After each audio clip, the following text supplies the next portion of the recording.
Welcome to Aziz kitchen. அஸ்ஸலாமு அலைக்கும் friends. இன்றைக்கி நம்ம என்ன பார்க்க போகிறோன்னா பிரெட் கிரம்ஸ் ரெசிபி. இது எப்படி நம்ம வீட்டிலேயே செய்யலாம், எவ்வளோ சிம்பிளாக செய்யலாம் அப்படின்றத பார்க்க போகிறோம். அதுக்கு முன்னாடி நம்ம சேனலில் அஜீஸ் கிச்சனை சப்ஸ்கிரைப் பண்ணாதவங்க கண்டிப்பாக சப்ஸ்கிரைப் பண்ணிவிடுங்க. இப்போ இது எப்படி செய்கிறதுன்னு நம்ம பார்க்கலாம்.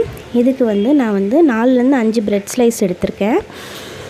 இதை நான் சைடெல்லாம் ட்ரிம் பண்ணல, டைரெக்டாக அப்படியே பிச்சு ஜாரில் ஆட் பண்ணிடுறேன். உங்களுக்கு தேவைன்னா நீங்கள் அந்த ஒயிட் பீசஸ் மட்டும் ஆட் பண்ணிக்கோங்க, சைடை ட்ரிம் பண்ணிவிட்டு.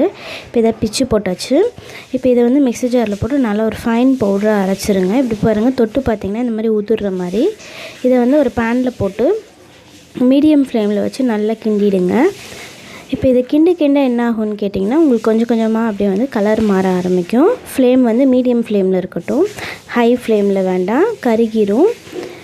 இப்போ இது கிண்ட பாருங்கள் கொஞ்சம் கொஞ்சமாக கலர் மாற ஆரம்பிக்குது. இதே மாதிரி மாறி நீங்கள் அந்த பிரெட் கிரம்ஸ் எப்படி ரெடி ஆகிடுச்சின்னு தெரிஞ்சுக்கிறதுனா, தொட்டு பார்த்திங்கன்னா மணல் மாதிரி இருக்கும். அதை கையில் தொட்டு பார்த்திங்கன்னா அப்படியே உதிர ஆரம்பிக்கும். அந்த ஸ்டேஜுக்கு வந்துருச்சு. இப்போ பாருங்கள் நமக்கு ரெடி ஆகிடுச்சு பிரெட் கிரம்ஸு. இங்கே பாருங்கள் அப்படியே தொட்டாவே உதிருது. இதுதான் கரெக்டான ஸ்டேஜு. பிடிச்சிருந்துச்சுன்னா